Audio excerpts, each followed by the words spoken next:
پاکستان میں انتخابات سے پہلے نگران حکومت کی کافی گونج رہتی ہے۔ الیکشنز کا صاف شفاف انعقاد کرانا اس حکومت کی اولین ذمہ داری ہوتی ہے۔ پاکستان میں نگران سیٹ اپ کی تقرر پر بھی سیاسی ماحول کافی گرم رہتا ہے۔ اس لیے سوال پیدا ہوتا ہے کہ یہ نگران حکومت اتنی اہم کیوں ہے؟ آئین میں نگران حکومت کے کون کون سے اختیارات درج ہیں؟ پاکستان کے علاوہ دنیا کے کتنے ممالک میں الیکشن سے پہلے نگران سیٹ اپ بنایا جاتا ہے؟ جیسا کہ نام سے ہی ظاہر ہے کہ نگران حکومت الیکشن کی نگرانی کے لیے بنائی جاتی ہے، لیکن یہ نگران سیٹ اپ کتنا اہم ہے اور کیسے منتخب کیا جاتا ہے؟ پاکستان میں وفاقی اور صوبائی نگران حکومتیں آئین کے آرٹیکل 224 کے تحت بنتی ہیں، جس کے مطابق اگر اسمبلی تحلیل کر دی جائے یا وہ اپنی مدت پوری کر کے ختم ہو جائے تو دونوں صورتوں میں کیئر ٹیکر سیٹ اپ لایا جائے گا۔ وفاق میں قائد ایوان اور قائد حزب اختلاف دونوں نگران وزیر اعظم کے لیے زیادہ سے زیادہ تین نام پیش کرتے ہیں۔ دونوں میں کسی ایک نام پر اتفاق رائے کی صورت میں صدر مملکت نگران وزیر اعظم کا تقرر کر دیتا ہے۔ اتفاق رائے نہ ہونے کی صورت میں یہ معاملہ ایک نئی 8 رکنی پارلیمانی کمیٹی کے سپرد کر دیا جاتا ہے، جس میں تحلیل شدہ اسمبلی، سینٹ یا دونوں ایوانوں سے حکومت اور اپوزیشن کے 4 ارکان شامل ہوتے ہیں، جنہیں قائد ایوان اور قائد حزب اختلاف مقرر کرتے ہیں۔ اس کمیٹی کو دونوں جانب سے پہلے سے پیش کردہ 6 میں سے ہی 2 یعنی 4 نام دیے جاتے ہیں۔ ان میں نئے نام شامل نہیں کیے جاتے۔ کمیٹی نے 3 روز میں کسی بھی ایک نام پر اتفاق کرنا ہوتا ہے۔ اتفاق رائے کی صورت میں وزیر اعظم کا اعلان کر دیا جاتا ہے۔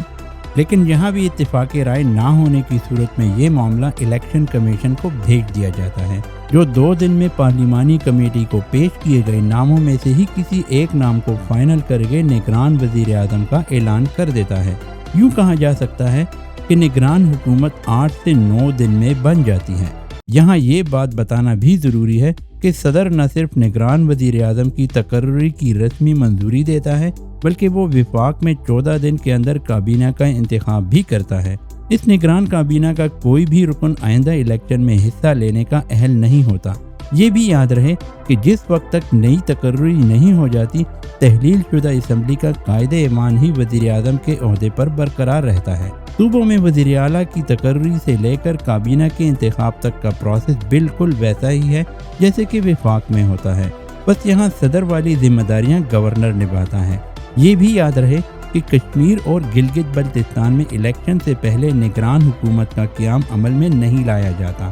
یہاں آپ کو یہ بھی بتاتے چلیں کہ اسمبلی ختم ہو بھی جائے تو الیکشنز کے بعد جب تک نئی اسمبلی نئے اسپیکر کا انتخاب نہیں کر لیتی، اس وقت تک اسپیکر اپنے عہدے پر برقرار رہیں گے، نئے ارکان سے حلف لیں گے اور اس کے بعد اسمبلی نئے اسپیکر کا انتخاب کرتی ہے۔ یہ واضح رہے کہ اسپیکر اور ڈپٹی اسپیکر الیکشن میں حصہ لے سکتے ہیں۔ یہاں ایک اور بات قابل ذکر ہے کہ اگر اسمبلیاں اپنی مدت پوری کر کے ختم ہوں تو نگران سیٹ اپ 60 دن کے لیے ہوگا، تاہم اسمبلیاں کسی بھی وقت تحلیل ہونے کی صورت میں 90 دن میں الیکشن کرانا لازمی ہوتے ہیں۔ آئین میں نگران حکومت کی مدت بڑھانے کا کوئی طریقہ کار درج نہیں۔ نگران حکومت کی سب سے اہم ذمہ داری انتخابات کا انعقاد ہے۔ وہ روزمرہ کی امور سلطنت چلانے میں مکمل اختیار رکھتی ہے، لیکن اسے پالیسی فیصلہ سازی یا پالیسی ڈیسیجن لینے کا اختیار نہیں۔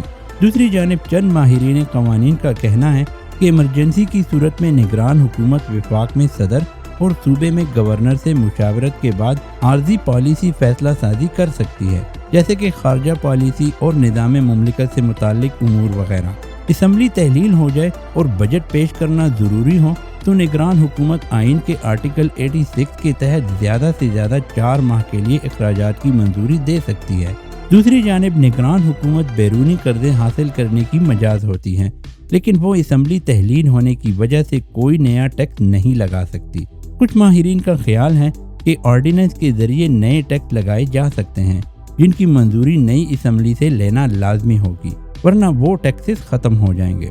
نگران حکومت الیکشن کمیشن کی سفارش اور منظوری کے بغیر سرکاری افسروں اور کسی بھی گریڈ کے اہلکار کے تقرر و تبادلے کرنے کا اختیار نہیں رکھتی۔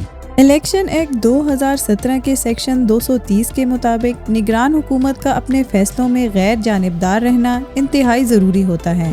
نگران حکومت کے ارکان کو کسی قسم کی مراعات تاہیات نہیں ملتی۔ یہاں تک کہ نگران وزیر اعظم کے پاس بھی نگران حکومت کی میعاد ختم ہونے پر کوئی مراعات نہیں ہوتی۔ یہاں یہ بات بھی واضح کرتے چلیں کہ پاکستان میں اسمبلیاں تحلیل کر دی جائیں یا وہ اپنی مقررہ مدت مکمل کر کے تحلیل ہو جائیں، ان دونوں صورتوں میں الیکشن کے بعد بننے والی اسمبلی 5 سال کے لیے ہی منتخب ہوتی ہے۔ آپ کو یہ سن کر حیرانگی ہوگی کہ دنیا کے ہر ملک میں الیکشن سے پہلے نگران حکومت قائم نہیں کی جاتی۔ دنیا میں پاکستان کے علاوہ ایسا set up Australia, New Zealand, Canada اور ہالینڈ میں بھی مختلف مدتوں کے لیے قائم کیا جاتا ہے، جس کی بنیادی ذمہ داری الیکشن کرانا ہی ہوتی ہے۔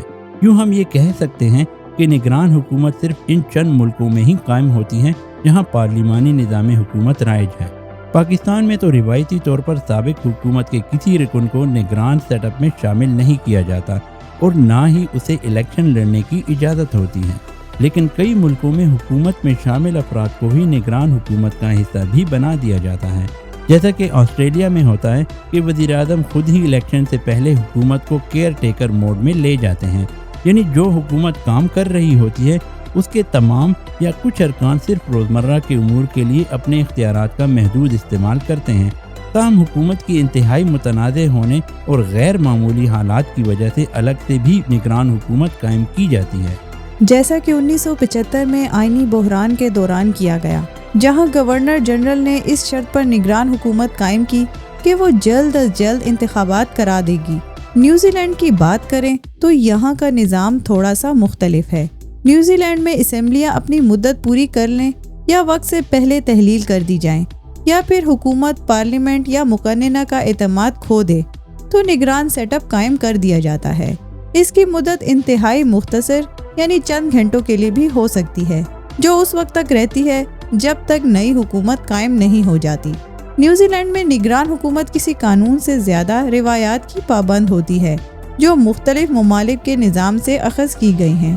نیوزی لینڈ میں 1984 اور 1993 کے جنرل الیکشنز کے بعد پیدا ہونے والی صورتحال کی وجہ سے یہ مطالبہ زور پکڑ گیا کہ نگران حکومت کے لیے قانون سازی کی جائے، لیکن ابھی تک اس سلسلے میں بہت تھوڑا کام کیا گیا ہے اور بات زیادہ تر روایات پر ہی چل رہی ہے۔ کینیڈا میں الیکشن کی تاریخ کا اعلان ہونے کے بعد حکومت کے آنے تک، نئی حکومت کے قیام تک، وزیر اعظم اور صوبائی حکومتوں کے سربراہ یا پریمیئر اپنی حکومتوں کو کیئر ٹیکر موڈ میں لے جاتے ہیں، یعنی وہ صرف روزمرہ کے امور چلانے اور انتخابات کا شفاف انداز میں انعقاد کرنے کے ذمہ دار ہوتے ہیں۔ وہ قومی پالیسی سے متعلق کوئی بھی بڑا فیصلہ نہیں کر سکتے۔ حیران کن طور پر کینیڈا میں نگران حکومت کے امور پر کوئی قانون تو موجود نہیں، لیکن نیوزی لینڈ کی طرح یہاں بھی روایات بہت واضح ہیں جن پر ہر نگران حکومت عمل کرتی ہے اور الیکشن کرانے کے ساتھ ساتھ روزمرہ کے امور سر انجام دیتی ہے۔ دوسری جانب ہالینڈ میں ایک حکومت کے خاتمے سے دوسری حکومت کے قیام تک نگران حکومت قائم کی جاتی ہے، جسے ڈیمیشنری کیبنٹ کہا جاتا ہے۔ اس نگران حکومت کی مدت معینہ یا مقرر نہیں ہوتی اور یہ ایک بار 1977 میں 9 ماہ تک بھی قائم رہی تھی۔ یہاں ہم آپ کو یہ بھی بتا دیں کہ پاکستان کے ہمسایہ ملک بھارت میں الیکشن سے پہلے کسی قسم کی عبوری یا نگران حکومت کا کوئی تصور نہیں۔ الیکشن کی تاریخ آنے کے بعد حکومت کوئی بڑا فیصلہ نہیں کرتی۔ یہاں ایسے اقدامات نہیں کیے جاتے جن سے کسی ایک پارٹی کو فائدہ ہو یا الیکشن کی غیر جانبداری پر حرف آئے۔ بھارت میں اکثر وزراء حکومت ختم ہوتے ہی اپنی وزارتیں چھوڑ کر الیکشن کی تیاریوں میں لگ جاتے ہیں۔ الیکشن کمیشن بااختیار ہوتا ہے اور اگر وہ سمجھے کہ کوئی حکومتی رکن الیکشن پر اثر انداز ہونے کی کوشش کر رہا ہے تو وہ اسے تبدیل بھی کر سکتا ہے۔ الیکشن کا شیڈول جاری ہونے کے بعد حکومت الیکشن کمیشن کی اجازت کے بغیر معمولی سے معمولی تقرری یا تبادلہ بھی نہیں کر سکتی۔ بھارت میں اسمبلی کی مدت 5 سال ہے اور عموماً اسی ٹرم میں الیکشن کا عمل بھی مکمل ہو جاتا ہے۔ دوسری جانب پاکستان سے الگ ہونے والے بنگلہ دیش میں 2008 تک نگران حکومتیں بنائی جاتی تھیں۔ پہلی نگران حکومت 1991 میں بنائی گئی۔ بنگلہ دیش میں نگران وزیر اعظم کو چیف ایڈوائزر کا نام دیا گیا تھا اور اب تک صرف 5 بار چیف ایڈوائزر بنایا گیا ہے۔ شیخ حسینہ واجد کی حکومت نے نگران حکومت کے قیام کی آئینی شق 15ویں ترمیم کر کے ختم کر دی ہے۔ نگران حکومتیں الیکشن کے صاف، شفاف اور غیر جانبدار انعقاد کے لیے بنائی جاتی ہیں۔ لیکن یہ کسی صورت بھی غیر جانبدار اور دھاندلی سے پاک الیکشنز کی ضامن نہیں۔ اکثر اوقات الیکشنز کے بعد دھاندلی کا ہی شور مچا ہے۔ ایسی صورتحال میں نگران حکومتوں کا قیام صرف ایک آئینی اور قانونی تقاضا ہی رہ جاتا ہے۔